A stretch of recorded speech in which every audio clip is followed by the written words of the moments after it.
अस्सलाम वालेकुम रहमतुल्लाह।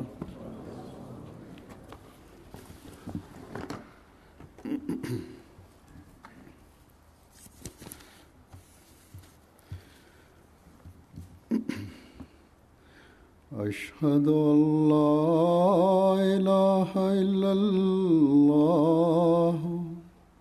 वहदहु ला शरीक लहू वअशहदु अन्ना मुहम्मदन अब्दुहु व रसूलुहु अम्मा बादु फ़अऊज़ु बिल्लाहि मिनश शैतानिर रजीम। बिस्मिल्लाहिर रहमानिर रहीम। अल्हम्दुलिल्लाहि रब्बिल आलमीन अर्रहमानिर रहीम मालिकि यौमिद्दीन इय्याका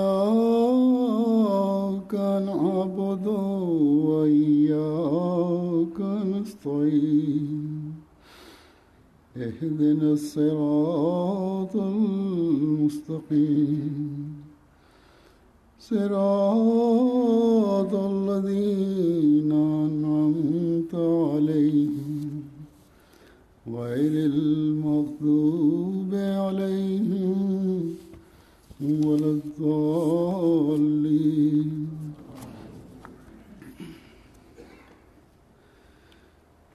इन्नमा यअमुरु मसाजिदल्लाहि मन आमन बिल्लाहि वल यौमिल आखिर व अक़ामस सलाता व आतज़ ज़काता व लम यख़्शा इल्लल्लाह फ़असा उलाइका अन यकूनू मिनल मुहतदीन।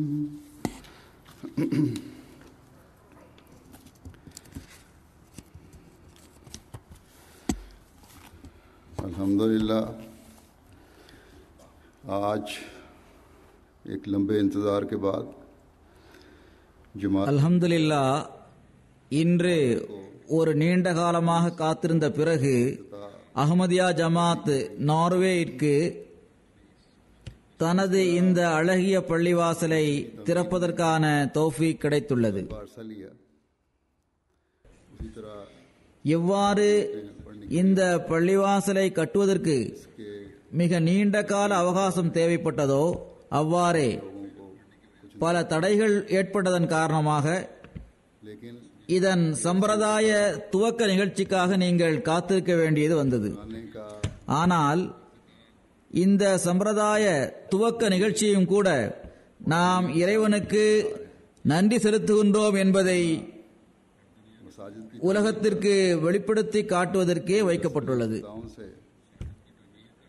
ஏனென்றால் பள்ளிவாசல்களுக்கு இந்த சம்பிரதாய துவக்க நிகழ்ச்சிகளுடன் அவை இல்லாமல் பள்ளிவாசல் முழுமை பெறாது என்று கூறும் வகையில் எந்த தொடர்பும் இல்லை. இன்று இங்கு நான் வந்திருப்பதும் ஜும்மா தொழுகையை தொழுவிப்பதும் கொத்துபா கொடுப்பதும் மற்றவர்களுடனும் விருந்தாளிகளுடனும் மாலையில் பள்ளிவாசலில் இன்ஷா அல்லாஹ் துவக்க நிகழ்ச்சியில் பங்கு பெறுவதும் நார்வேயில் உள்ள அஹ்மதியா ஜமாத்திற்கு இந்த பள்ளிவாசலின் வடிவில் அல்லாஹ் வழங்கியுள்ள அருள்களுக்கு நன்றி செலுத்துவதற்காகவே இருக்கின்றது. அல்லாஹ்வின் அருட்கொடைகளுக்கு நன்றி செலுத்தியவாறு அதை எடுத்து கூற வேண்டும் என்பதும் அல்லாஹ்வின் கட்டளையாக இருக்கின்றது. அதன் மூலமாக இந்த நன்றி செலுத்துவதன் மூலம் ஒரு மூமினுடைய உள்ளத்தில் அல்லாஹ்விற்காக உருவாகின்ற நன்றி உணர்வு மேலும் அல்லாஹ்வின் அருள்களுக்கும் அருட்கொடைகளுக்கும் நம்மை வாரிசாக்கி விடுகின்றது. हमारी यहाँ नमाजें पढ़कर इस தொழுகைகளை இங்கு தொழுவதன் மூலம் நாம் ஒரு வகையில் நன்றி செலுத்துகின்றோம். இந்த பள்ளிவாசலை நிரப்புவதன் மூலம் அதை நாம் செய்கின்றோம். இன்னொரு நன்றி செலுத்துதல் வெளிப்படையான முறையிலும் உள்ளது. उनका आना है यह इफ्तार का ऐलान है. அது விருந்தினர்கள் இங்கு வந்து ரிசப்ஷனில் கலந்து கொள்வதன் மூலம் வெளிப்படுகின்றது, मस्जिद की அல்லது பள்ளிவாசலின் துவக்கத்திற்கான அறிவிப்பின் மூலம் அது வெளிப்படுகின்றது. ஆனால் உண்மையான நன்றி உணர்வு பள்ளிவாசலை நிரப்புவதற்குரிய உரிமையை செலுத்துவதில்தான் இருக்கின்றது. अहमदी को हमेशा अपने पेश नजर रखनी चाहिए. எனவே இந்த முக்கியமான விஷயத்தை ஒவ்வொரு அகமதியும் फिर अल्लाह ताला கண்முன் நிறுத்தி செயல்பட வேண்டும். इस अदायगी या हक को बदले பிறகு அல்லாஹு தாலா बदला भी இத்தகு உரிமையை நிறைவேற்றியதற்காக கூலியை வழங்காமல் விட்டுவிட மாட்டான். और இதன் நற்கூலி எவ்வளவு அதிகமானதாக இருக்கும் என்றால், இந்த உலகில் அதை கற்பனை செய்து பார்ப்பது, அதனை ஒரு எல்லைக்குள் கொண்டு வருவது என்பது மனிதனால் முடியாத காரியமாகும். பள்ளிவாசலை நிரப்புவதற்காகவும் பள்ளிவாசலுக்குரிய உரிமையை செலுத்துவதற்காகவும் பள்ளிவாசலுக்கு हज़रत अबू हुरैरा செல்பவர்கள் தொடர்பாக ஒரு ஹதீஸில் இவ்வாறு வருகிறது. ஹஜரத் அபூ ஹுரைரா ரலியல்லாஹு அன்ஹு அவர்கள் அறிவிக்கின்றார்கள், ஹஜரத் நபியே கரீம் ஸல்லல்லாஹு அலைஹி வஸல்லம் அவர்கள் கூறினார்கள், எவர் காலையிலும் மாலையிலும் பள்ளிவாசலுக்கு செல்வாரோ அல்லாஹ் அவருக்காக சொர்க்கத்தில் தனது விருந்தோம்பலுக்கான ஏற்பாட்டை தயார் செய்துள்ளான். अल्लाह ताला की खातिर मस्जिद में आने वालों के लिए எனவே அல்லாஹ்விற்காக मेहमान नवाजी பள்ளிவாசலுக்கு வருபவர்களுக்கு சொர்க்கத்தில் அவர்களது விருந்தோம்பலுக்கான ஏற்பாடு செய்யப்படுகின்றது. सामान तैयार हो தினமும் 5 வேளை இந்த விருந்தோம்பலுக்கான ஏற்பாடு செய்யப்படுகிறது. नमाजें अदा कर பிறகு அவர்கள் 40 அல்லது 50 அல்லது 60 வருடங்கள் उस मेहमान के लिए உயிருடன் இருந்து தொழுகைகளை நிறைவேற்றுபவர்களாக இருந்தால், அப்படிப்பட்ட விருந்தாளிக்காக அல்லாஹ் எந்த அளவு விருந்தோம்பலுக்கான ஏற்பாட்டை செய்துள்ளான். இது ஒரு மனிதனின் கற்பனைக்கு அப்பாற்பட்ட விஷயமாகும். दुनिया में हमारा कोई प्यारा मेहमान आए, உலகில் हम मेहमान के நமது அன்பான ஒரு விருந்தாளி நம்மிடம் வந்தால், விருந்தாளி வந்தது தெரிந்ததுமே आने से அவருக்குரிய விருந்தோம்பலுக்கான ஏற்பாடுகளை நாம் செய்ய ஆரம்பித்து விடுகின்றோம். मेहमान नवाजी की அந்த விருந்தாளியுடன் நமக்கு எந்த அளவு அன்பும் தொடர்பும் இருக்குமோ அதற்கேற்ப அவருக்கு விருந்தோம்பல் செய்வதில் அதன் இறுதி எல்லையை அடைய நாம் முயற்சி செய்கின்றோம். लेकिन खुदा जिसके वसाइल जिसको वसाइल நம்மிடமுள்ள வசதிகள் ஒரு குறிப்பிட்ட எல்லைக்குட்பட்டதாக இருக்கின்றது. ஆனால் எந்த இறைவனது வசதிகளுக்கு ஒரு எல்லை இல்லையோ, जिसकी मेहमान नवाजी की भी कोई हद नहीं, எவனது கருணைக்கும் ஒரு எல்லை இல்லையோ, எவனது விருந்தோம்பலுக்கும் ஒரு எல்லை இல்லையோ, सामान कर அவன் தன்னை வணங்குகின்ற அடியாருக்கு எவ்வாறு விருந்தோம்பலுக்குரிய ஏற்பாட்டை செய்வான். बस ऐसी இந்த விஷயம் மனிதனின் கற்பனைக்கு அப்பாற்பட்ட ஒன்றாகும். करने की हमें कोशिश करनी चाहिए. எனவே இப்படிப்பட்ட விருந்தோம்பலுக்கான சந்தர்ப்பங்களை தேடுவதற்கு நாம் முயற்சி செய்ய வேண்டும். இங்கு வசிக்கின்ற ஒவ்வொரு அகமதியும் सोच के साथ இந்த எண்ணத்துடன் இந்த பள்ளிவாசலுக்குரிய உரிமையை செலுத்துபவர்களாக இருக்க வேண்டும் இன்ஷா அல்லாஹ். हक की अदायगी जहाँ अल्लाह ताला से ताल्लुक को ஏனென்றால் இந்த உரிமையை செலுத்துவது ஒருபுறம் அல்லாஹ்வுடன் உள்ள தொடர்பை வலுப்படுத்தி वहाँ அவனது அன்பிற்குரியவராக நம்மை ஆக்குவதுடன், மறுபுறம் நம்மவர்கள் மற்றும் மற்றவர்கள் ஆகியோரின் உரிமைகளை செலுத்துவதன் பக்கம் இது நமக்கு கவனமூட்டுகின்றது. ஒரு மூமின் மறு உலகின் சொர்க்கத்தை பெறுவதற்கு இறைவனது விருந்தோம்பலை பெறுவதுடன் இந்த உலகத்தையும் मैंने कहा சொர்க்கமாக்குவதற்கு அவர் முயற்சி செய்கின்றார். तो ये நான் ஏற்கனவே கூறியிருப்பது போன்று வெளிப்படையான நன்றி உணர்வையும் நாம் வெளிப்படுத்த வேண்டும். இந்த வெளிப்படையான நன்றி உணர்வு दुनिया को அந்த அழகான சமுதாயத்தை நிலைநாட்டுவதற்கான ஒரு முயற்சியாகவும் இருக்கின்றது. அது இந்த உலகையும் சொர்க்கத்திற்கு ஈடானதாக ஆக்கக்கூடியதாக இருக்கின்றது. கடந்த 2 நாட்களாக ரேடியோ, தொலைக்காட்சி மற்றும் பத்திரிகைகளின் பிரதிநிதிகள் பல்வேறு சமயங்களில் எனது இன்டர்வியூவை எடுத்துள்ளனர். दिलचस्पी रखता இதில் பல்வேறு கேள்விகளை का मकसद क्या होगा, அவர்களில் ஒவ்வொருவரும் என்னிடம் கேட்டார்கள்.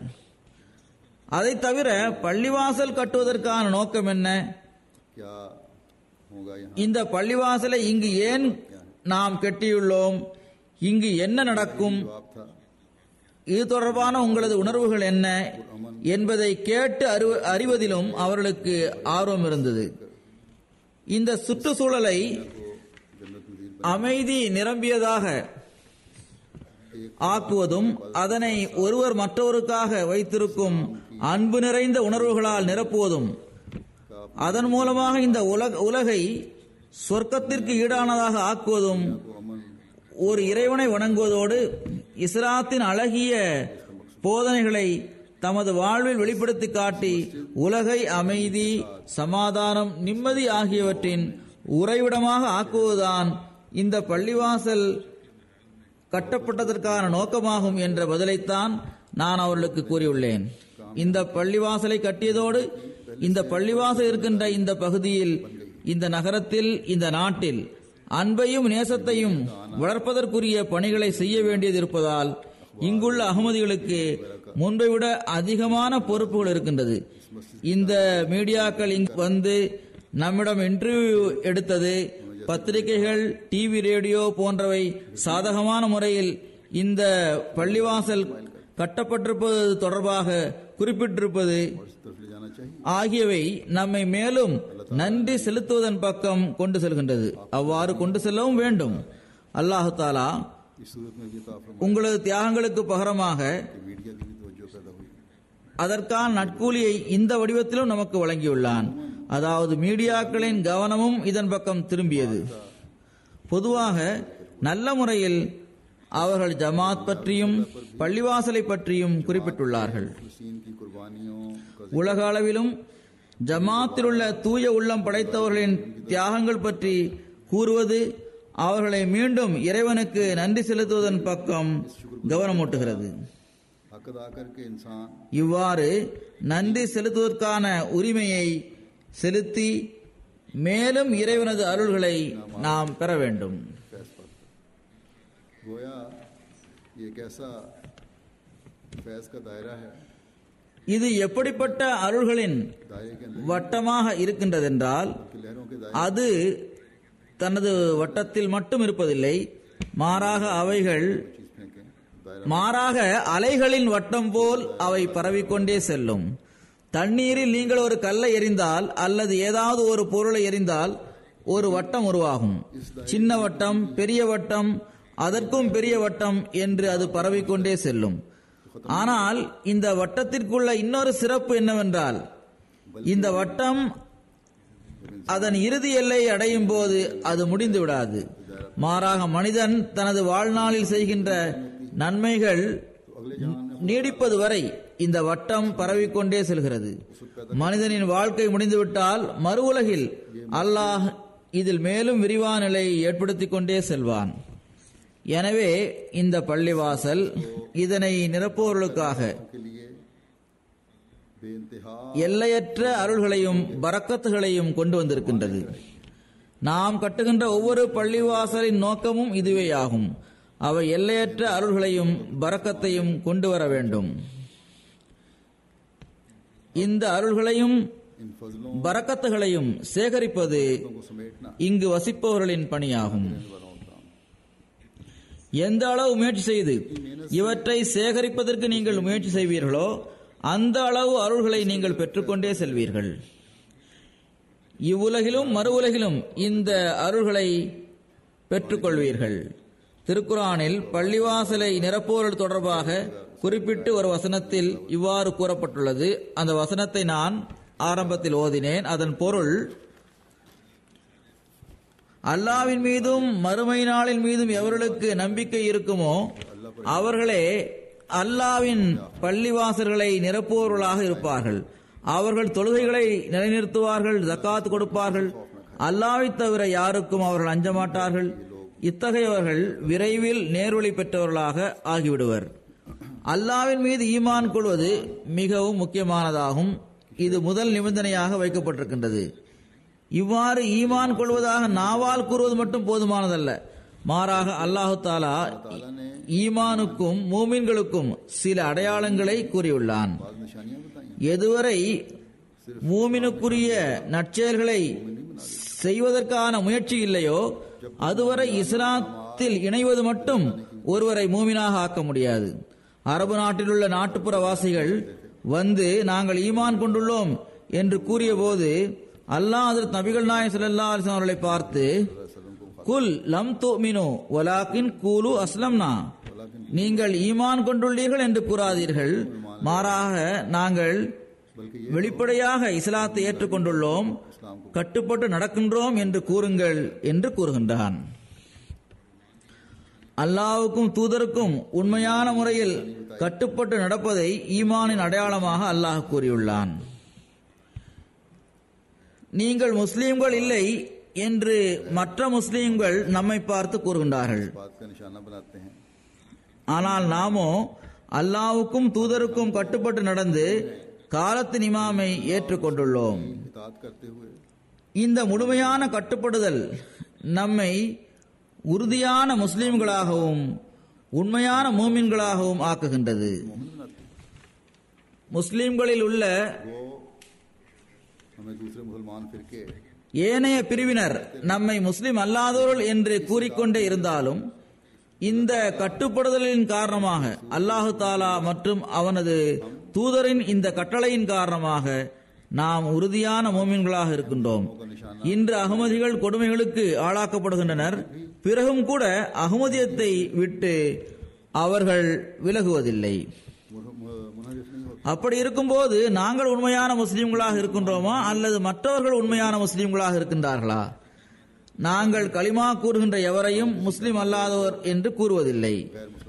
எல்லா விதத்திலும் கட்டுப்பட்டு நடந்து தங்களது ஈமானில் வலிமை ஏற்படுத்துவதன் மூலமாகத்தான் திருக்குர்ஆன் கூறுகின்ற அந்த உண்மையான முஸ்லிம்களாக நாம் ஆக முடியும்.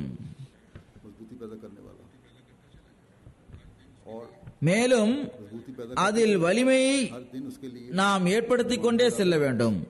நிச்சயமாக இது ஈமான் அதிகரிப்பதற்கு காரணமாக இருக்கும். எதுவரை இதற்காக நாம் முயற்சிகளை செய்து கொண்டிருப்போமோ, நன்மைகளில் முன்னேற முயற்சிகளை செய்து கொண்டிருப்போமோ, அல்லாஹும் அவனது தூதரும் கூறியுள்ள வழிகளில் செல்ல முயற்சி செய்து கொண்டிருப்போமோ, அதுவரை நாம் மூமின்கள் மற்றும் உண்மையான முஸ்லிம்கள் ஆகியோரை சார்ந்தவர்களாக இருப்போம். நமக்கு எந்த ஒரு மௌலவி மற்றும் முஃப்தியின் ஃபத்வாக்கள் அல்லது ஏதாவது ஒரு அரசாங்கத்தின் தீர்ப்பு நாம் மூமின்களாகவும் உண்மையான முஸ்லிம்களாகவும் இருப்பதற்கான சர்டிபிகேட்டை வழங்க வேண்டியதில்லை. அப்படிப்பட்ட சான்றிதழ் நமக்கு தேவையும் இல்லை. அல்லாஹ் மற்றும் அவனது தூதரின் கட்டளைகளுக்கு ஏற்ப நடப்பதற்கு முயற்சி செய்வதுதான் நமது ஈமானின் மீது முத்திரையை பதிக்கும். எந்த அளவு நாம் முயற்சிகளை செய்து கொண்டிருப்போமோ அதுவரை இந்த முத்திரை பதிந்து கொண்டே இருக்கும். ஹஜ்ரத் மஸீஹ் மவ்ஊத் அலைஹிஸ்ஸலாம் அவர்கள் கூறினார்கள், ஒரு உண்மையான முஸ்லிமின் செயல் அவரை அருட்கொடைகளுக்கு வாரிசாக்கும். அது ஒரு சில நல்ல செயல்களை செய்வதால் மட்டும் கிடைக்காது, மாறாக எல்லா விதமான பொருத்தமான நற்செயல்களை செய்வதன் பக்கம் கவனம் இருந்தால் பிறகு மனிதன் உண்மையான மூமினாக ஆக முடியும். நாம் காலத்தின் இமாமாகிய வாக்களிக்கப்பட்ட மசீஹை ஏற்றுக்கொண்டுள்ளோம் என்ற விஷயத்தில் மட்டும் நாம் மகிழ்ச்சி அடைந்துவிடக் கூடாது. இது போதுமானது என்று கருதக்கூடாது. ஏனைய முஸ்லிம்களை விட இறைவனுக்கும் தூதருக்கும் கட்டுப்பட்டு நடப்பதில் நாம் ஒரு அடி முன்னேறியே இருக்கின்றோம். ஆனால் இந்த வாழ்க்கையானது தொடர்ந்து முயற்சி செய்வது, அல்லாஹ்வின் திருப்தியை தேடுவது, ஈமானில் வளர்ச்சியடைந்து கொண்டே செல்வது ஆகியவற்றிற்காக இருக்கின்றது. இதையே மனிதனின் பிறப்பின் நோக்கமாக அல்லாஹ் கூறியுள்ளான். இறைவனை வணங்க வேண்டும், அதில் முன்னேறி செல்ல வேண்டும். ஒரு மூமினால் ஓரிடத்தில் உட்கார முடியாது. அல்லாஹ் தாலா கூறியுள்ள மூமின்களுக்குரிய சிறப்பம்சங்கள் சிலவற்றை நான் உங்கள் முன்னால் எடுத்துக் கூறுகின்றேன்.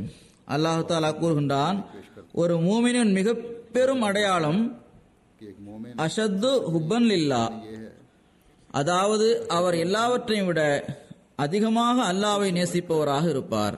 वो अल्लाह ताला से मोहब्बत, மார்க்கத்துடன் தொடர்பு இல்லாத ஒரு நபருக்கு கூட இந்த விஷயம் தெரியும். ऐसे शख्स को उसका मजहब से कोई ताल्लुक नहीं है उसे भी पता எவர் மீது அளவு கடந்த அன்பு இருக்குமோ அவருக்காக மனிதன் என்னவெல்லாம் செய்கின்றான்.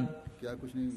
ஒரு முஸ்லிம் தன்னிடம் ஈமான் இருப்பதாக வாதம் செய்யும் போது அவருக்கு அல்லாஹ்வின் மீதுள்ள அன்பு तो उसका ஏனைய எல்லா நேசங்களை விடவும் மிகைத்து நிற்க வேண்டும். मोहब्बत तमाम मोहब्बतों पर பிறகு உலக செல்வம், உலகத்தின் ஒளி, दुनिया की பொலிவு, உலக காரியங்களில் ஈடுபடுவது, சந்ததிகள், மனைவி, குடும்பம் ஆகிய அனைத்தும் இறைவன் மீது உள்ள அன்பிற்கு எதிரில் அற்பமானதாக ஆகிவிட வேண்டும். पेश हो जाते हैं जब ये सूरत हाल அவ்வாறு ஆக வேண்டும். और होने அல்லாஹ்வின் மீது இத்தகைய அன்பு உருவாகிவிட்டால் अल्लाह ताला के लिए पैदा होगी அப்படிப்பட்ட நபரது இறைவணக்கமும் தூய்மையானதாக இருக்கும். இபாதத்தின் பக்கம் அவருக்கு उसकी इबादत குறிப்பான கவனம் இருக்கும். खास तवज्जो होगी. இபாதத்தின் பக்கம் கவனம் உருவாகும் போது और जब इबादत की तरफ तवज्जो पैदा இன்ஷா அல்லாஹ் பிறகு இந்த பள்ளிவாசலும் தொழுகை நடக்கின்ற சென்டர்களும் எதிர்காலத்தில் கட்டப்படும் பள்ளிவாசல்களும் और நிரம்பி இருக்கும். உண்மையான आबाद रहेंगी और முறையில் பள்ளிவாசல்களை நிரப்புவதாக அது அமையும். நமது உள்ளங்களில் இறைவன் மீது உள்ள அன்பை நாம் வெளிப்படுத்தும் போது हो रहा होगा நமது சந்ததிகளும் அதன் தாக்கத்தை பெறுவார்கள். कि उसके பலரும் தங்களுக்கு சந்ததிகள் கிடைப்பதற்காக துஆ செய்யும்படி கூறுகின்றார்கள். அவர்கள் தமது முன்மாதிரியை காட்ட வேண்டும். அதன் விளைவாக அதன் தாக்கம் சந்ததிகளும் ஏற்படும் போது தலைமுறை தலைமுறையாக அல்லாஹ்வின் மீது உள்ள அன்பை வெளிப்படுத்துவது, பள்ளிவாசல்களை நிரப்புவது ஆகியவை நடந்து கொண்டே இருக்கும். की आबादी होती இது நம்மீது கடமையாகும். இறைவனிடம் கொண்டுள்ள இத்தகைய நேசத்தை है कि ये நாம் நம்மிடம் உருவாக்கி அதற்காக முயற்சி செய்வதுடன் मोहब्बत நமது சந்ததிகள் खुदा ताला से மற்றும் தலைமுறைக்கும் जहाँ हम अपने अंदर पैदा करें இந்த சுவையை உணர வைப்பதற்கு நாம் முயற்சி செய்ய வேண்டும். और नस्लों को भी इस मोहब्बत की இது நடந்துவிட்டால் பிறகு இந்த எதிர்ப்புகள், जब ये होगा எதிரிகளின் முயற்சிகள் अल्लाह ताला அல்லாஹ்வின் அருளால் मुखालफतें தாமாகவே மறைந்துவிடும் இன்ஷா அல்லாஹ். अल्लाह ताला के फजल से अपनी मौत आप ஏனென்றால் அடியான் இறைவனுடன் அன்பு கொள்ளும் போது இறைவன் அதைவிட அதிகமாக அவனிடம் அன்பு கொள்கின்றான். खुदा उससे बढ़ தனது அடியாரின் எஜமானாகவும் நண்பனாகவும் அவன் ஆகிவிடுகின்றான். எவருக்கு இறைவன் நண்பனாகி விடுகின்றானோ அவருக்கு இந்த தற்காலிக எதிர்ப்புகள் எந்த இழப்பையும் ஏற்படுத்த முடியாது. मुखालफतें சில தீயவர்கள் அல்லது चंद பெரியவர்களின் தூண்டுதலின் பேரில் சில சிறுவர்கள் भड़काने पर கல்லெறிந்து பள்ளிவாசலின் கண்ணாடியை உடைத்துள்ளார்கள் அல்லது அசுத்தமான या गन फेंक जाते பொருள்களை எரிந்துவிட்டு சென்றுள்ளார்கள். ஒன்று இப்படி செய்து செய்து இவர்களே சோர்வடைந்து அமர்ந்து விடுவார்கள், அல்லது உங்களுக்கு இறைவனோடு உள்ள தொடர்பை பார்த்து இவர்களில் உள்ள நல்ல இயல்பு கொண்ட மக்கள் தாமாகவே வந்து உங்களுடன் இணைந்து விடுவார்கள் இன்ஷா அல்லாஹ். இந்த பள்ளிவாசலை கட்டுவது உங்களது பணிகளின் இறுதி எல்லை அல்ல, மாறாக இதற்கு பிறகு மேலும் தங்களது நிலைமைகளின் பக்கம் பார்க்க வேண்டிய, मजीद अपनी தம்மை ஆய்வு செய்ய வேண்டிய தேவை இருக்கின்றது.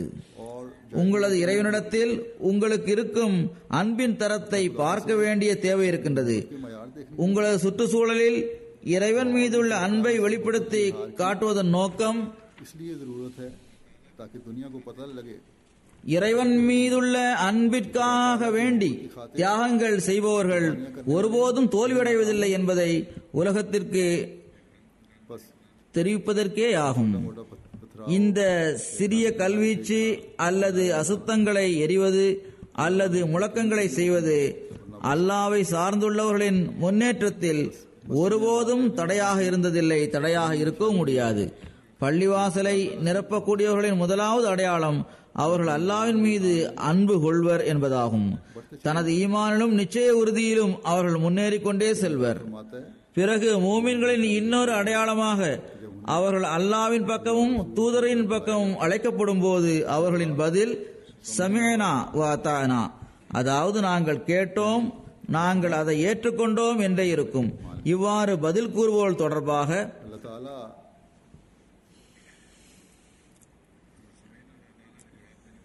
சமிஅனா வ அதானா என்பதற்கு वादाना का जवाब देने பதில் கூறுவோர் தொடர்பாக அல்லாஹ் கூறுகின்றான், உலாய்க ஹுமுல் முஃப்லிஹூன், இவர்களே வெற்றி பெறக்கூடியவர்கள். ये लोग कामयाब होने वाले हैं. அல்லாஹ் மற்றும் அவனது தூதரின் பெயரில் கூறப்படும் கட்டளைகளை கேட்டதும் इताअत करने का அதற்கு கட்டுப்பட்டு நடப்பதன் விளைவு வெற்றியாகும். இவ்வாறு கேட்பதும் அதற்கு கட்டுப்பட்டு நடப்பதும் திருக்குர்ஆனில் கூறப்பட்டுள்ள நாம் செய்ய வேண்டிய செய்யக்கூடாத எல்லா விஷயங்களுக்கும் பொருந்தும். உதாரணமாக திருக்குர்ஆன் உங்களிடம் நம்பி ஒப்படைக்கப்பட்டுள்ள அமானிதங்களுக்கு உரிய உரிமையை செலுத்துங்கள் என்று கூறுகிறது. உங்களிடம் நம்பி ஒப்படைக்கப்பட்டிருப்பவை உங்கள் மீதுள்ள பொறுப்புகளாகும். ஒரு பொறுப்பு மனிதனிடம் ஒப்படைக்கப்படும் போது மனிதன் அதை நிறைவேற்ற उसको शिकस्त अदा करने की मानते भी முயற்சி செய்கின்றான். இவை உங்களிடம் நம்பி ஒப்படைக்கப்பட்ட அமானத்தாகும். அந்த பொறுப்பை செய்ய வேண்டும் என்ற கட்டளை இருக்கின்றது. ये करने का आपको பொறுப்பாளர்கள் இருக்கின்றார்கள். ஜமாத்திற்காக நேரத்தை ஒதுக்குவதும் तो उनका जमात நீதியின் எதிர்பார்ப்புகளை நிறைவேற்றியவாறு தனது கடமைகளை நிறைவேற்றுவதும் ஜமாத்தில் உள்ள நபர்களின் अदा करना, உரிமைகளை செலுத்துவதற்கு முயற்சி செய்வதும் हकूक की अदायगी की कोशिश करना, இந்த விஷயங்கள் ஒரு பொறுப்பாளர் செய்ய வேண்டியதாகும். कोई दुनियावी होते இவர்களுக்கு வழங்கப்பட்டிருப்பது जिसने ताकत के बल पर உலக பதவிகள் அல்ல. அதில் மக்கள் தங்களது ஆற்றலின் हदीस में भी ஆதிக்கத்தின் மூலம் பணிகளை செய்ய வைப்பார்கள். कौम को खात्मे மாறாக பொறுப்பாளர்கள் உண்மையில் தொண்டர்களாவர். खिदमत के जज्बे ஹதீஸிலும் சமுதாயத்தின் தலைவர் சமுதாயத்தின் தொண்டராவார் என்று வந்துள்ளது. இந்த தொண்டுணர்வை வளரச் செய்ய வேண்டிய தேவை இருக்கின்றது. அப்போதுதான் जब आखिर ये कहते எந்த தொண்டு कि मेरे पास எந்த அமானத் உங்களிடம் ஒப்படைக்கப்பட்டுள்ளதோ அதன் உரிமையை நீங்கள் செலுத்த முடியும். என்னிடம் சிலர் துஆவிற்காக கூறும்போது என்னிடம் இந்த பொறுப்புகள் உள்ளன என்று கூறுவார்கள். அப்போது பொதுவாக நான் அவர்களிடம் இந்த தொண்டுகள் என்னிடம் ஒப்படைக்கப்பட்டுள்ளது என்று கூறுங்கள் என்று கூறுவதுண்டு. மற்றவர்கள் தங்களை பொறுப்பாளர் என்று கூறிக்கொள்ளட்டும், நீங்கள் உங்களை ஊழியர்களாக கருத வேண்டும். இவ்வாறு தொண்டு செய்வதற்கான சந்தர்ப்பத்தை நமக்கு தந்திருப்பது அல்லாஹ்வின் அருளாகும். ஏனென்றால் பொறுப்பு பதவி என்று கூறும்போது நாம் பெரியவர்களாக இருக்கின்றோம் என்ற நிலையை நாம் உணர்கின்றோம். जबकि होदेदार जमाती होदेदार एक खादिम होता है. நாம் பெரியவர்கள் என்ற நிலை உருவாகுவதற்கு நம்மை நாம் அதிகாரிகளாக கருதுகின்ற அந்த சிந்தனை நமது மூளையில் உருவாகிவிடுகிறது. खिलाफत ஆனால் ஜமாத்தில் பொறுப்பு வகிப்பவர் தொண்டராவார். இதன் மூலமாகவே அவர்கள் கிலாஃபத்தின் உண்மையான ஊழியர்களாக ஆக முடியும். பொறுப்பாளர்களுக்கு கண்ணியம் அளிப்பது ஜமாத்தில் உள்ள நபர்களின் கடமையாகும். நிச்சயமாக இது கடமையாகும். அவர்களுக்கு அஹ்மதியா கிலாஃபத்துடன் தொடர்பு இருப்பதன் காரணமாகவே அவர்கள் பொறுப்பாளர்களிடம் கண்ணியமாகவும் மரியாதையாகவும் நடந்து கொள்கின்றார்கள். ஒரு பொறுப்பாளருக்கு கீழ்ப்படியாமல் இருந்து காலத்தின் கலீஃபா அவர்களிடம் வெறுப்படைவதை அவர்கள் விரும்புவதில்லை. எனவே எல்லா படித்தரத்திலும் உள்ள பொறுப்பாளர்களும் தங்களது பொறுப்புகளுக்குரிய உரிமையை சரியாக செலுத்த முயற்சி செய்வது அவசியமானதாகும். ஒவ்வொரு பொறுப்பாளரது பரிமாற்றம், பேசும் முறை, செயல்முறை, இபாதத்தின் தரம் ஆகியவை மற்றவர்களை விட வேறானதாக இருக்க வேண்டும். அதில் ஒரு வித்தியாசம் இருக்க வேண்டும். லெஜ்னா பொறுப்பாளர்கள் இருக்கின்றார்கள். உதாரணமாக அவர்கள் பர்தாவை பேண வேண்டும் என்ற திருக்குர்ஆனின் கட்டளை இருக்கின்றது. में मसलन एक அதை அவர்கள் கருத்தில் கொள்ள வேண்டும். அவ்வாறு இல்லை என்றால் அவர்கள் தங்களது அமானத்துகளுக்குரிய உரிமையை செலுத்தவில்லை. மற்ற கட்டளைகள் இருந்தாலும் ஆண்களுக்கு இடப்பட்டுள்ள கட்டளைகளை விட ஒரு கட்டளை அதிகமாக பெண்களுக்கு கூறப்பட்டிருப்பது பெண்கள் பர்தாவை பேண வேண்டும் என்பதாகும்.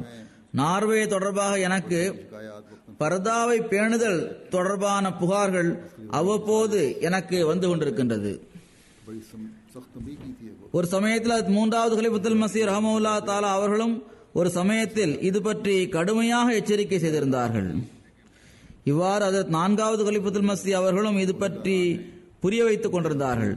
ஆனால் பொறுப்பாளராக இருக்கின்ற உங்களிடம் இப்போதும் கூட பர்தாவை பேணுவதில் உள்ள உயர்ந்த தரம் இல்லை என்றால், ஆண்களும் பெண்களும் சுதந்திரமாக ஒருவர் மற்றவரை சந்திக்கின்ற நிலை இருந்தால், ஒருவர் மற்றவரது வீட்டிற்கு பர்தா இல்லாமல் செல்வது, அங்கு சபைகளை கூட்டுவது, அதுவும் ஒருவர் மற்றவரது உறவினராக இல்லாத நிலையில், இவர் எனது சகோதரர், இவரை நான் மாமா சாச்சா என்றே அழைக்கின்றேன், எனவே இவர் முன்னால் என்னை மறைத்துக் கொள்ள வேண்டிய தேவையில்லை, அல்லது இப்படிப்பட்ட உறவை ஏற்படுத்திக் கொள்வது ஆகிய இவை அனைத்துமே திருக்குர்ஆனுக்கு மாற்றமாகும்.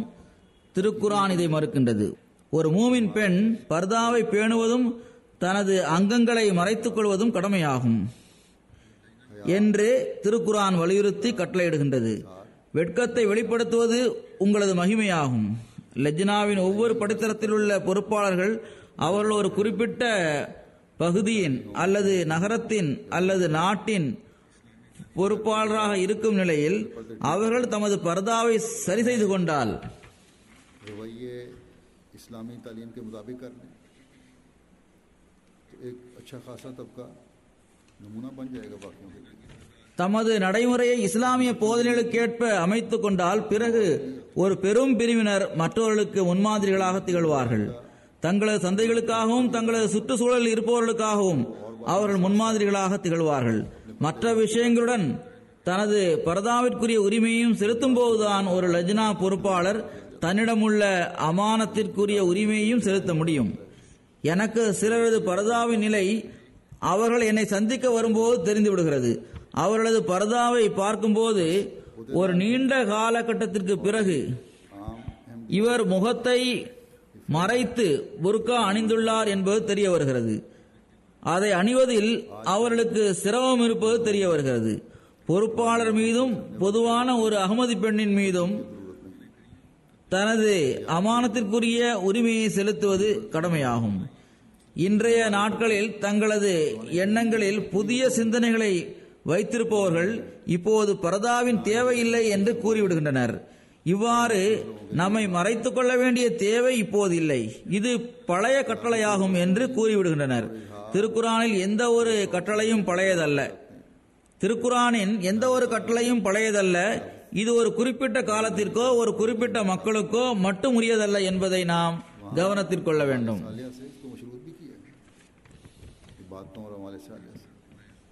இதை நான் தெளிவுபடுத்த விரும்புகின்றேன். கிலாஃபத்துடன் தங்களுக்கு தொடர்பு இருப்பதை அகமதி ஆண்களும் பெண்களும் மிகவும் ஆர்வத்துடன் வெளிப்படுத்தி காட்டுகின்றனர். எங்கு கிலாஃபத் தொடர்ந்து நீடிப்பது தொடர்பாக இறைவன் திருக்குர்ஆனில் கூறியுள்ளானோ அங்கு நற்செயல்களை அதற்கு நிபந்தனையாகவும் வைத்துள்ளான். இறை வணக்கம், நற்செயல்கள் ஆகியவற்றை நிபந்தனையாக வைத்துள்ளான். சூரா நூரில் எங்கு இந்த வசனம் வருகின்றதோ அங்கு அதற்கு 2 வசனங்களுக்கு முன்பாக நாங்கள் இதை செய்து விடுவோம் அதை செய்து விடுவோம் என்று வாதம் செய்யாதீர்கள். மாறாக தாஅத்தம் மஅரூஃபா, பொதுவாக கட்டுப்பட்டு நடக்க வேண்டும். அல்லாஹ் மற்றும் அவனது தூதரின் கட்டளைக்கு ஏற்ப உங்களுக்கு கூறப்படும் விஷயங்களில் அவற்றிற்கு கட்டுப்பட்டு நடந்து அவற்றை செயல்படுத்த வேண்டும். திருக்குர்ஆன் மற்றும் தூதர் கூறும் கட்டளை ஆகியவை எடுத்து கூறப்படும் போது அதை உடனடியாக ஏற்றுக்கொள்ள வேண்டும். இது தொடர்பாக நான் பலமுறை விஷயங்களை திறந்து நான் பேசியுள்ளேன். எங்கு ஆண்களுடன் பெண்களும் தங்களது இறை வணக்கத்தின் தரத்தை உயர்த்துகின்றனரோ, தங்களது ஈமானில் முன்னேற முயற்சிகளை செய்கின்றார்களோ, அங்கு பெண்களுக்காக கூறப்பட்டுள்ள அந்த குறிப்பான கட்டளையையும் செயல்படுத்த அவர்கள் முயற்சி செய்ய வேண்டும். இங்கு இதையும் தெளிவாக கூறிவிடுகின்றேன். பர்தாவை பேணியவாறு தங்களை மறைத்துக் கொள்ள வேண்டும் என்ற கட்டளை பெண்களுக்கு கூறப்பட்டிருந்தாலும் தங்களது பார்வையை கீழ்நோக்கி வைக்க வேண்டும். கட்டுப்பாடின்றி ஆணும் பெண்ணும் சுதந்திரமாக சந்திப்பது ஆகியவற்றை தவிர்க்க வேண்டும் என்ற கட்டளை ஆண்களுக்கும் பெண்களுக்கும் கூறப்பட்டுள்ளது. மாறாக தங்களது பார்வைகளை கீழ்நோக்கி வைக்க வேண்டும் என்ற கட்டளை முதலில் ஆண்களுக்கும் பிறகு பெண்களுக்கும் கூறப்பட்டுள்ளது. திரை இல்லாத நிலையில் ஆண்கள் தங்களது பார்வையை பெண்கள் மீது செலுத்தக்கூடாது என்பதற்காகவே இவ்வாறு கூறப்பட்டுள்ளது. பிறகு நம்பி ஒப்படைக்கப்பட்ட அமானத்துகளில் ஓட்டுரிமையை சரியாக பயன்படுத்துவதும் அடங்கும். பிறகு இந்த காலத்தில் மசீமோத் அலைஹிஸ்ஸலாம் அவர்களிடம் செய்யப்பட்ட பையத் உடன்படிக்கைக்கு உரிய உரிமையை செலுத்த வேண்டியதுள்ளது. இதையும் புரிந்து கொள்ள வேண்டிய தேவை இருக்கின்றது. அல்லாஹ் தஆலா எவரிடம் எந்த அமானத் ஒப்படைக்கப்பட்டிருந்ததோ அவரிடம் அது தொடர்பாக கேள்வி கேட்கப்படும் என்பதை மிகவும் தெளிவாக கூறியுள்ளான். பிறகு அல்லாஹ் தஆலா நல்ல செயல்களை செய்யும் போது கர்வத்தில் இருந்தும் தவிர்ந்து கொள்வது, பணிவை மேற்கொள்வது ஆகியவற்றின் பக்கம் நமக்கு கவனமூட்டியுள்ளான். நம்மிடம் இங்கு பெரும்பாலான சண்டைகள், பிரச்சனைகள், தற்பெருமை, அகங்காரம் ஆகியவற்றால் தான் பிறக்கின்றது. மனிதன் தனது தகுதி பற்றி சிந்தித்துக் கொண்டிருந்தால் பிறகு எப்போதும் அவன் பணிவை வெளிப்படுத்தக்கூடியவனாக இருப்பான். இதனை மனிதன் மிகவும் அதிகமாக தன்னைத்தானே ஆய்வு செய்து பார்ப்பதன் மூலம் பெற முடியும். மற்றவர்கள் விஷயத்தை கூறும்போது சில நேரம் மனிதனுக்கு கோபம் வந்து விடுகின்றது, வெறுப்பு ஏற்படுகின்றது. ஆனால் அவன் தன்னைத்தானே ஆய்வு செய்து பார்க்கின்ற பழக்கத்தை ஏற்படுத்தினால் இது மிக சிறந்த வழிமுறையாக இருக்கும். திருக்குர்ஆனின் கட்டளைகளை முன்னால் வைத்தவாறு நேர்மையுடன் ஆய்வு செய்து பார்க்க வேண்டும். அல்லாஹ்வின் மீது அச்சம் இருந்தால் இதை செய்ய முடியும். நிச்சயமாக ஒவ்வொரு அகமதிக்கும் அல்லாஹ்வின் மீது அச்சம் இருக்கின்றது. அவரது மனசாட்சியை அலசி பார்க்க வேண்டிய தேவை மட்டும் இருக்கின்றது. இவ்வாறு மிக எளிதாக அவர் இந்த ஆய்வை மேற்கொள்ளலாம். திருக்குர்ஆனை ஓதும்போது அல்லாஹ்வின் கட்டளைகளை சிந்திக்கின்ற பழக்கத்தை ஏற்படுத்துங்கள். இன்று இந்த சுருங்கிய நேரத்தில் நான் அந்த கட்டளைகளின் விளக்கத்தை உங்களுக்கு கூற முடியாது.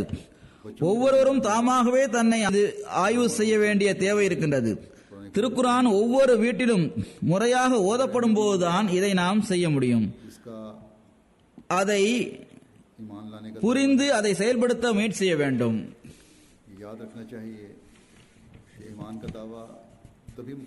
குழந்தைகள் தொழுகைகளின் பக்கம் கவனம் செலுத்துகின்றார்களா, திருக்குர்ஆன் ஓதுவதன் பக்கம் கவனம் செலுத்துகின்றார்களா என்பதை கண்காணிக்க வேண்டும். தான் ஈமான் கொண்டுள்ளதாக வாதம் செய்கின்ற ஒவ்வொரு அகமதியும் மறுமை நாள் மீதும் தனக்கு நம்பிக்கை இருந்தால்தான் தனது இந்த வாதம் முழுமையடைய முடியும் என்பதை நினைவில் கொள்ள வேண்டும். இதில் அவருக்கு நிச்சய உறுதி இருக்க வேண்டும். மரணத்திற்கு பிறகு ஒரு வாழ்க்கை உள்ளது. அந்த நாளில் இந்த உலகில் செய்த செயல்களுக்காக கணக்கு கொடுக்க வேண்டியது வரும். அங்குதான் இறுதி தீர்ப்பு இருக்கும். தண்டனை மற்றும் நட்கூலிக்கான தீர்ப்பு இருக்கும் என்பதில் அவருக்கு உறுதியான நம்பிக்கை இருக்க வேண்டும். அல்லாஹு தாலா பள்ளிவாசல்களை நிரப்புவோர்களின் ஒரு அடையாளமாக அவர்களுக்கு மறுமையின் மீது நம்பிக்கை இருக்கும் என்று கூறுகின்றான். மரணத்திற்கு பிறகுள்ள வாழ்க்கை, அங்கு கேள்வி கணக்கு இருப்பது ஆகியவற்றை அவர்கள் உண்மை என்று கருதுகின்றனர். அதை உண்மை என்று கருதும் போது பள்ளிவாசலில் இபாதத்தை நிறைவேற்றுவதுடன் மற்ற கட்டளைகளையும் பேணி நடக்க அவர்கள் முயற்சிகளை செய்கின்றனர். அதன் மூலமாக அவர்கள் இறைவனது அருள்களுக்கும் அருட்கொடைகளுக்கும் வாரிசாகி விடுகின்றார்கள். பிறகு அல்லாஹ் கூறுகின்றான், அவர்களுக்கு அல்லாஹ்வின் மீதுள்ள நம்பிக்கை முழுமையாக இருந்தால், மறுமையில் இறைவனிடம் அவனது கேள்விகளுக்கு பதில் கூற வேண்டும் என்ற உறுதி அவர்களுக்கு இருந்தால், பிறகு மனிதன் தூய்மையான கலப்பற்ற தன்மையுடன் அல்லாஹ்வின் முன்னணியில் குனிவான். தனது முழுமையான கவனத்துடன் இறைவனை வணங்குவான். ஹதீஸில் சிறந்த இபாதத் தொழுகையாகும் என்று வந்துள்ளது.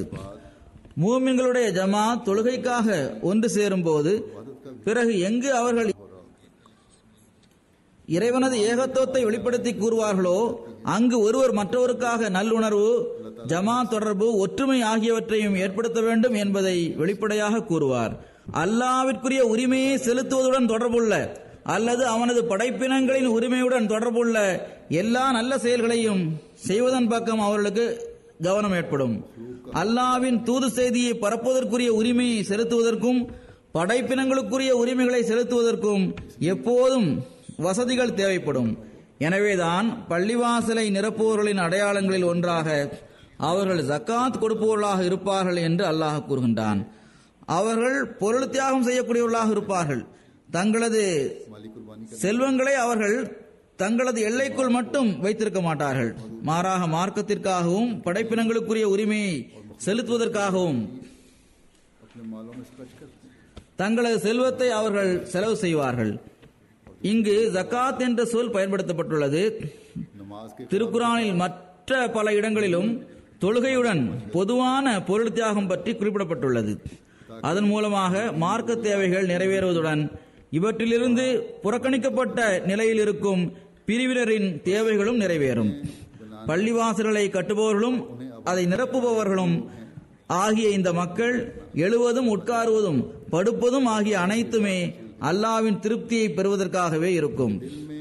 அவர்களது உள்ளத்தில் இறைவன் மீது உள்ள அச்சமும் பயமும் இருக்கும். அது இறைவன் மீது அவர்களுக்கு இருக்கும் அன்பின் காரணமாகத்தான் இருக்கும். பிறகு அச்சமும் பயமும் மேலும் அவர்களை நன்மைகளின் பக்கம் கொண்டு செல்கிறது. இப்படிப்பட்ட மக்களே நேர்வழியில் இருப்பவர்கள் ஆவர். அல்லாஹ் தஆலா இவர்களை நேர்வழி பெற்றுக் கொண்டவர்களில் ஒருவராக கருதுகின்றான். அல்லாஹ்வின் அருளால் நார்வே ஜமாத் பொருள் தியாகத்தை செய்துள்ளது. பள்ளிவாசலுக்காக ஏறக்குறைய 104 மில்லியன் குரோன்ஸை ஜமாத் செலவு செய்துள்ளது. ஆரம்ப செலவுகளை தலைமையகம் ஏற்றுக்கொண்டது. மற்ற செலவுகளை ஜமாத் தான் ஏற்று செய்துள்ளது. ஆனால் பள்ளிவாசல் கட்டுவதில் இவர்களுக்கு மிக நீண்ட காலம் தேவைப்பட்டது. 2005ஆம் ஆண்டில் நான் ஜமாத்திற்கு இதன் பக்கம் கவனமூட்டிய போது இதற்கு முன் குறைவான கவனம் செலுத்தப்பட்டிருந்தாலும் இதன் பக்கம் கவனமூட்டிய பிறகு அதிக கவனம் ஏற்பட்டுள்ளது. அந்த சமயத்தில் ஒருவர் தனது வீட்டை விற்று அந்த தொகையை இதற்காக கொடுத்துள்ளார். நான் எனது வீட்டை விற்கின்றேன் என்று அவர் எனக்கு எழுதியுள்ளார். ஒருவர் தனது காரை விற்று அந்த தொகையை பள்ளிவாசலுக்காக கொடுத்து விட்டார். ஒருவர் கூடுதல் நேரம் வேலை செய்து அல்லாஹ்வின் வீடு கட்டப்படுவதற்கும் நான் அதிகமாக சந்தா கொடுப்பதற்கும் அந்த தொகை செலவிடப்படுவதாக கூறினார். அல்லாஹ்வின் அருளால் பெண்களும் அதிகமாக தியாகங்கள் செய்துள்ளார்கள். சிலரது தொழில் முழுமையாக நடைபெறாமல் நின்று போன பிறகும் கூட அவர்கள் செய்த வாக்குறுதியை அவர்கள் நிறைவேற்றியுள்ளனர். அல்லாஹ் தியாகங்கள் செய்த எல்லோரது பொருளிலும் உயிரிலும் எல்லையில்லா பரக்கத்துகளை வைப்பானாக. இன்றைய நிலைமைகள் காரணமாக அவர்களது தொழில்களில் இழப்பும் ஏற்பட்டுள்ளது. அல்லாஹ் அதிலும் பரக்கத்தை ஏற்படுத்துவானாக. இந்த எல்லா தியாகங்களும் நாம் இந்த பள்ளிவாசலை நிரப்ப வேண்டும் என்ற சிந்தனையுடன் தான் செய்யப்பட்டிருக்கும் என்று நான் நம்புகின்றேன். அல்லாஹ் கூறியுள்ள வழிமுறைக்கு ஏற்ப அதை நீங்கள் நிரப்ப வேண்டும். உங்களது ஈமானில் முழுமைத்தன்மையை அடைய முயற்சி செய்வதுடன் உங்களிடத்தில் அல்லாஹ்வின் மீது உள்ள அச்சத்தையும் பயத்தையும் உருவாக்கியவாறு இறை அடியார்களுக்குரிய உரிமைகளை செலுத்த வேண்டும் என்ற சிந்தனையுடன் நல்ல செயல்களை செய்வதற்கான உயர்ந்த தரத்தை பெற்றவாறு உங்களது குழந்தைகளிடம் பள்ளிவாசல் மீதும் இறைவன் மீதும் அன்பை உருவாக்க முயற்சி செய்தவாறு இக்காலத்தில் நம்மீது அல்லாஹ் அருள் செய்தவாறு அனுப்பியுள்ள ஹஜ்ரத் நபிகள் நாயகம் ஸல்லல்லாஹு அலைஹி வஸல்லம் அவர்களது உண்மை பேரன்பரின் கைகளை வலுப்படுத்தியவாறு அவர்களது பிரச்சாரத்தை மேலும் பரப்புவதற்காக முழுமையாக முயற்சி செய்தவாறு இந்த தூது செய்தியை எட்ட வைப்பதற்குரிய உரிமையை செலுத்த முயற்சி செய்தவாறு அல்லாஹ்வின் பக்கம் மக்களை அழைப்பதன் பக்கம் கவனம் செலுத்தியவாறு இந்த பொறுப்புகளை நாம் நிறைவேற்ற வேண்டும். எனவே இந்த பள்ளிவாசல் ஒரு மிக பெரும் பொறுப்பை நம்மீது சுமத்துகிறது. பள்ளிவாசலை கட்டி நாம் நம்மீது உள்ள பொறுப்புகளை இன்றும் விரிவானதாக ஆக்கிவிட்டோம். இந்த பொறுப்பை நாம் நிறைவேற்றாமல் இருந்தால் பிறகு நாம் இறைவனின் அன்பின் பார்வையில் இருந்தும் புறக்கணிக்கப்பட்டவர்களாக ஆகிவிடலாம். அவ்வாறு எந்த சமயத்திலும் நடக்காமல் இருப்பதற்கு அல்லாஹ் உதவுவானாக. நார்வேயில் முதல் அஹ்மதியா பள்ளிவாசல் கட்டப்பட்டிருப்பது எங்கு நமக்கு மிகுந்த மகிழ்ச்சியை தரக்கூடியதாக இருக்கின்றதோ அங்கு அது நமக்கு கவலை அளிக்கக்கூடிய இடமாகவும் இருக்கிறது. இந்த கவலையை முன்னால் வைத்தவாறு ஒவ்வொரு அஹ்மதியையும் தனது கடமையை நிறைவேற்றுபவர்களாக அல்லாஹ் ஆக்குவானாக. தனது பொறுப்புகளை நிறைவேற்றுபவர்களாக அவர்கள் இருக்கட்டும். பெரும் பெரும் தொகையை செலவழித்து இந்த பள்ளிவாசல் கட்டப்பட்டுள்ளது. இதனை அழகாக அவர்கள் அமைத்துள்ளார்கள். லட்சக்கணக்கான குரோன்ஸ் செலவு செய்து இதில் ஒருவர் கார்பெட்டை போட்டுள்ளார். இன்னொருவர் லட்சக்கணக்கில் கோடிக்கணக்கில் செலவு செய்து பர்னிச்சர்களை வழங்கியுள்ளார். பள்ளிவாசலின் முழு காம்ப்ளெக்ஸிற்காகவும் பர்னிச்சர் வழங்கியுள்ளார். இவ்வாறு ஒருமுறை செய்யும் தியாகமாக இது இருக்கக்கூடாது. ஒருமுறை தியாகம் செய்துவிட்டு அதில் இந்த மக்கள் மகிழ்ச்சி அடைந்து விடக்கூடாது. இதன் அழகிய பர்னிச்சர்கள் மற்றும் அழகிய அலங்காரம் ஆகியவற்றை பார்த்துவிட்டு இது நமக்கு போதுமானது என்று நீங்கள் இருந்துவிடக்கூடாது. மாறாக இதன் உண்மையான அழகை நிலைநிறுத்துபவர்களாக நீங்கள் இருக்க வேண்டும். அது ஐவேளை தொழுகை மூலமாக உருவாகும். ஒரு சந்தர்ப்பத்தில் மஸீஹ் மவ்ஊத் அலைஹிஸ்ஸலாம் அவர்களிடம் பள்ளிவாசல்கள் கட்டப்படுவது பற்றி கூறப்பட்டது. அப்போது அவர்கள் கூறினார்கள், பள்ளிவாசல்களின் உண்மையான அழகு கட்டிடங்களில் இல்லை, மாறாக அது தூய்மையான உள்ளத்துடன் அங்கு தொழுகின்ற தொழுகையாளிகளுடன் இருக்கின்றது. அவ்வாறு இல்லை என்றால் இன்று இந்த எல்லா பள்ளிவாசல்களும் ஏன் பாழடைந்து கிடக்கின்றது?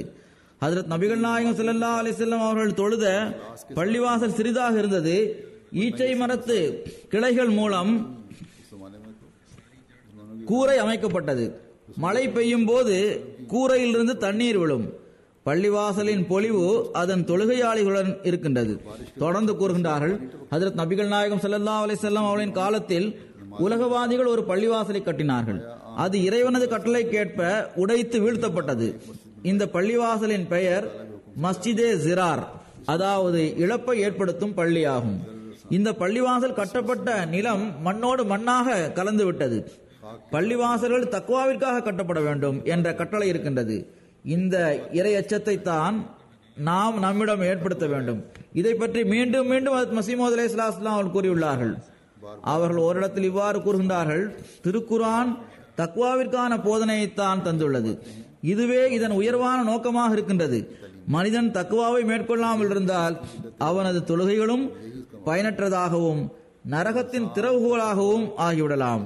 தக்வாவும் தூய்மையும் தான் முழு வேறாக இருக்கின்றது. இதிலிருந்தே ஈமான் ஆரம்பமாகிறது. இதன் மூலமாகவே இதற்கு நீர் பாய்ச்சப்படுகிறது. அதாவது தக்வாவின் மூலமாகவே ஈமானிய செடி வளர்ச்சி அடைகின்றது. மேலும் நஃப்ஸின் உணர்வுகள் அடங்கி விடுகின்றன. பிறகு கூறினார்கள், இந்த இயக்கத்தை அல்லாஹ் தக்வாவிற்காகவே ஏற்படுத்தியுள்ளான். ஏனென்றால் தக்வாவின் மைதானம் முற்றிலும் காலியாக இருக்கின்றது. கூறுகின்றார்கள், எவர்கள் இறையச்சத்தை மேற்கொண்டுள்ளார்களோ அவர்கள் நம்முடன் இருக்கின்றார்கள். அல்லாஹ் ஒவ்வொரு அஹ்மதியையும் இந்த முக்கியமான பொறுப்பை புரியக்கூடியவர்களாக ஆக்கி வைப்பானாக. ஷிர்கின் உறைவிடமாக இருக்கின்ற இந்த நாடுகளில் தக்வாவை பேணியவாறு நாம் நமது பொறுப்புகளை நிறைவேற்றவில்லை என்றால், நமது பையத்தின் நோக்கத்தை புரியாமல் இருந்தால், பிறகு நாம் அல்லாஹ்வின் பார்வையில் பிடிக்கப்படுவதற்கு தகுதியுள்ளவர்களாக ஆகிவிடுவோம். அல்லாஹ் நம் மீது கருணை காட்டுவானாக. அவனது அன்பின் பார்வை விழுகின்ற அந்த அடியார்களுடன் நம்மை அவன் இணைப்பானாக. மஸ்ஜித் நஸ்ரின் கட்டுமான பணி அது முழுமை பெற்றது தொடர்பான சில விவரங்களை நான் இப்போது கூறுகின்றேன். பள்ளிவாசல் நிலத்தின் முழு பரப்பளவு 9563 ஸ்கொயர் மீட்டர் ஆகும். பள்ளிவாசல் கட்டிடத்தின் முழு பரப்பளவு 7759 ஸ்கொயர் மீட்டர் ஆகும். பள்ளிவாசலின் ஆண்கள் தொழும் இடத்தின் முழு அளவு 880 ஸ்கொயர் மீட்டர் ஆகும். ஏறக்குறைய 1400 பேர் தொழும் வசதி இதில் உள்ளது. கேலரியின் அளவு 298 ஸ்கொயர் மீட்டர் ஆகும். இதில் 500 பேர் தொழும் வசதி இருக்கின்றது. பெண்கள் தொழும் இடத்தில் 850 பேர் தொழுவதற்கான வசதி இருக்கின்றது. பிறகு கீழே ஒரு ஹாலும் கட்டப்பட்டிருக்கிறது. முதலில் அந்த ஹால் கட்டப்பட்டு பிறகு நிறுத்தப்பட்டு ஒரு நீண்ட காலம் அதன் பணி முடியாமல் கட்டப்படாத நிலையிலேயே அது இருந்தது. அதில் 850 பேர் தொழும் வசதி உள்ளது. இவ்வாறு ஒரு அபார்ட்மெண்ட்டும் உள்ளது. மிஷன் ஹவுஸ் மற்றும் மிஷனரி ஹவுஸ் அதில் இருக்கின்றது. அதில் 3 பெட்ரூம், டிராயிங் ரூம், 9500 முழு வீடும் செல்ஃப் கண்டெய்ன்ட் வீடாக இருக்கின்றது என்பவை குறிப்பிடத்தக்கவையாகும். மாஷா அல்லாஹ். 7700 மஸ்ஜித் பைத்துன் நசரில் மொத்தம் 2250 பேர் தொழ முடியும். मर्दाना हिस्से में मस्जिद में இவ்வாறு கீழே இருக்கின்ற ஹாலின் மேற்பகுதி டெரஸாக பயன்படுத்தப்படுகிறது. கிளைமேட் நன்றாக இருந்தால் ரஷ்ஷாக இருக்கும் சமயங்களில் இங்கும் ஏறக்குறைய 800 பேர் தொழ முடியும். பள்ளிவாசலின் மினாராவின் உயரம் 21 மீட்டர் ஆகும். கலசத்தின் உயரம் 5 மீட்டர் ஆகும். இங்கு லைப்ரரியும் உள்ளது. கிளை அமைப்புகள் மற்றும் ஜமாத்தின் அலுவலகங்களும் உள்ளன. லெஜ்னாக்களுக்கு அவர்களுக்கென்று தனி லைப்ரரியும் உள்ளது. तमीर के वो उसमें 800 அவருடைய गुंजाइश है। அலுவலகமும் அத்தோடு இருக்கின்றது.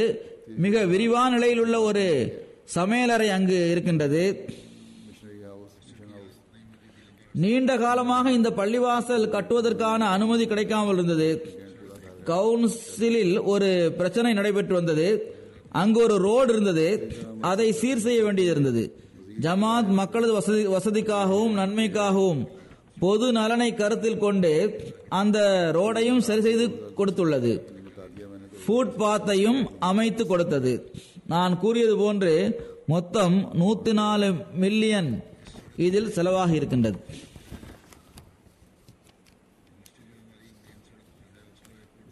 ஆஸ்லோ ஏர்போர்ட்டிற்கு செல்கின்ற மெயின் ரோடில் நமது பள்ளிவாசல் அமைந்துள்ளது. अगर मौसम खुला हो நகரத்திற்கு வந்து செல்லும் போது இந்த பள்ளிவாசலின் காட்சி நமக்கு தெரியும். இந்த காட்சி மிகவும் அழகிய காட்சியாக இருக்கின்றது. गुंबद की ऊंचाई இது 6 மோட்டார் வேயில் அமைந்துள்ளது. தினமும் 80,000 வாகனங்கள் இந்த ரோடை கடந்து செல்கிறது. 5 और मरकजी जमाती भी इसी तरह இங்கிருந்து அண்டர் கிரவுண்ட் பஸ் சர்வீஸும் இருக்கின்றது. लाइब्रेरी है। ஆக இந்த இடம் ஒரு தலைமை மையமாக இருக்கின்றது. இதனை அல்லாஹு தாலா ஜமாத்திற்கு வழங்கியுள்ளான். ये माशाल्लाह। और इसी तरह இந்த பள்ளிவாசலை की इजाजत नहीं मिल रही थी लंबा அல்லாஹ் कौंसिल से இந்த பகுதியில் வாழ்கின்ற மக்களுடைய உள்ளங்கள் இஸ்லாத்தின் பக்கம் திறப்பதற்குரிய ஒரு வழியாக இந்த பள்ளிவாசலை அல்லாஹ் ஆக்கி வைப்பானாக. तो वो जमात ने இந்த பள்ளிவாசலை கட்டுவதில் அகமதிகள் எத்தகைய உணர்வுகளை காட்டியுள்ளார்களோ அதே உணர்வுடன் இந்த பள்ளிவாசலை நிரப்புவதற்கும் அல்லாஹ் உதவி செய்வானாக. அல்லாஹு தாலா இந்த பகுதியிலுள்ள மக்களின் உள்ளங்களை திறப்பதற்கு இந்த பள்ளிவாசலை ஒரு வழியாக ஆக்கி வைப்பானாக. जो मस्जिद जो हमारी मेन सड़क பொதுவாக உள்ளூர் மக்கள் இதனால் के ऊपर है, மிகுந்த शहर में आते जाते ये மகிழ்ச்சி அடைந்துள்ளனர். ஆனால் இந்த பகுதியில் குடிபெயர்ந்துள்ள முஸ்லிம்கள் मोटरवे पर वाक़ है। ये முல்லாக்கள் நம்மீது சுமத்துகின்ற தவறான கொடூரமான குற்றச்சாட்டுகளின் காரணமாக நம்மை எதிர்ப்பதில் அவர்கள் முன்னேறியுள்ளனர். सर्विस और बस सर्विस भी இதனால் பள்ளிவாசல் கட்டப்படும் போது இங்கு அதனை உடைப்பதற்கான முயற்சிகள் நடந்தன என்று நான் ஏற்கனவே கூறியிருந்தேன். है कि इसकी आबादी भी इसी जज्बे से ஆனால் நாம் பொறுமையுடனும் துஆவுடனும் பணி செய்பவர்களாக இருக்கின்றோம்.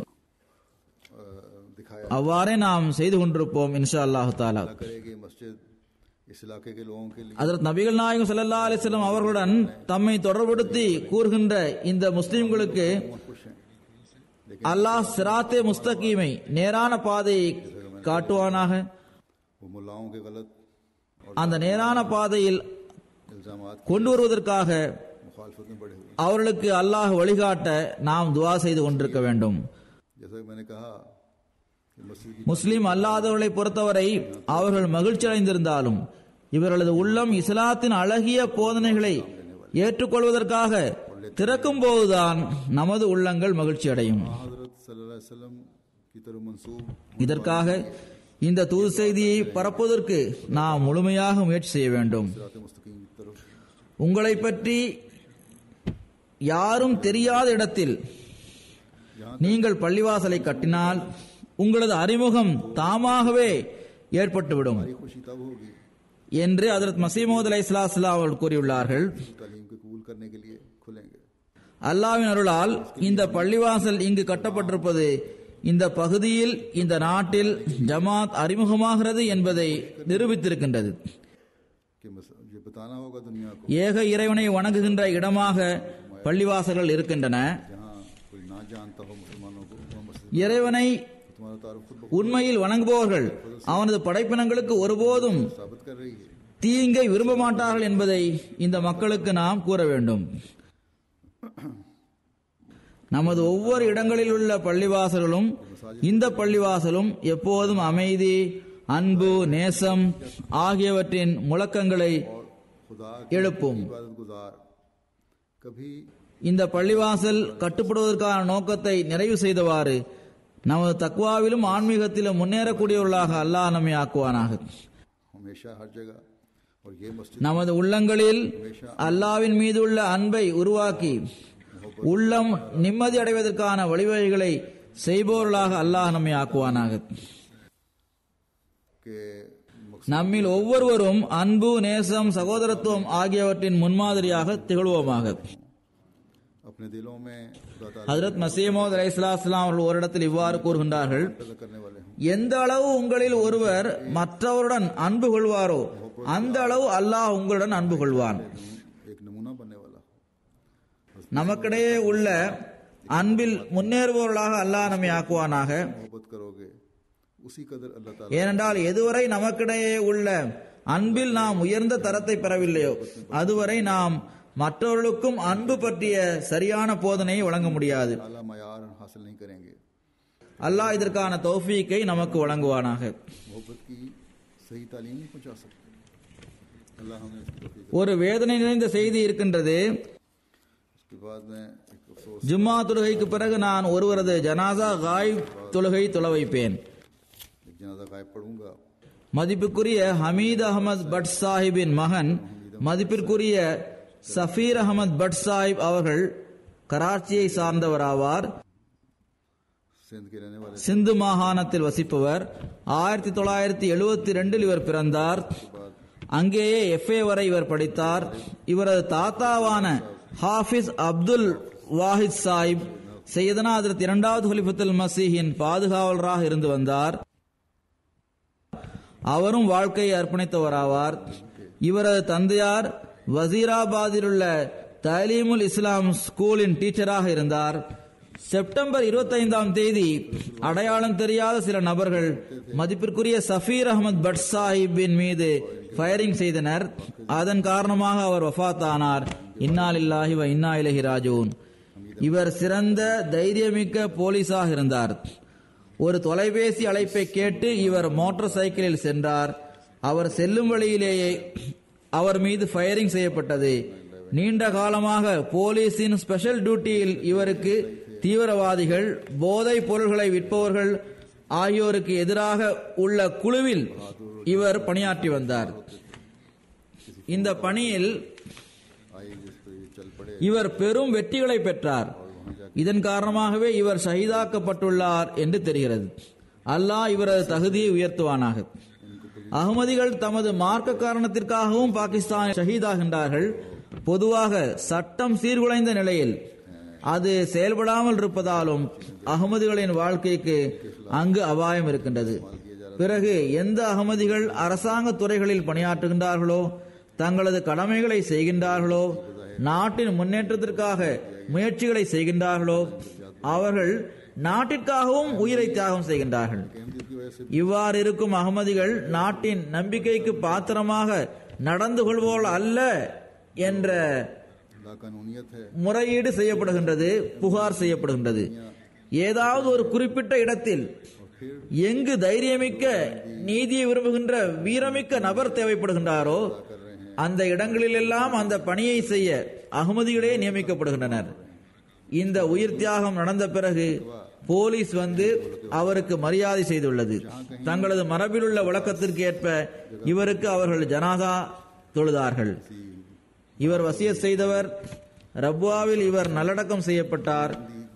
ஆனால் முல்லாக்களும் பெயர்தாங்கிய ஆலிம்களும் அகமதிகள் நாட்டின் நம்பிக்கைக்கு பாத்திரமாக நடந்து கொள்வோர்கள் அல்ல என்ற குற்றத்தையே रवायात के मुताबिक நம்மீது சுமத்துகின்றனர். மாறாக இன்று உண்மையான முறையில் நம்பிக்கைக்கு பாத்திரமாக நடந்து கொள்வதில் உண்மையான முன்மாதிரியை அகமதிகளால் மட்டும்தான் காட்ட முடியும். எவ்வாறு இருப்பினும் நமது பணிகளை நாம் செய்து கொண்டே செல்ல வேண்டும். அல்லாஹு தாலா இந்த மக்களுக்கும் அறிவையும் புரியும் திறனையும் வழங்குவானாக. அல்லாஹ் மர்ஹூமின் தகுதியை உயர்த்துவானாக. இவரது மனைவி மக்களுக்கும் அல்லாஹ் பொறுமையையும் தைரியத்தையும் வழங்குவானாக.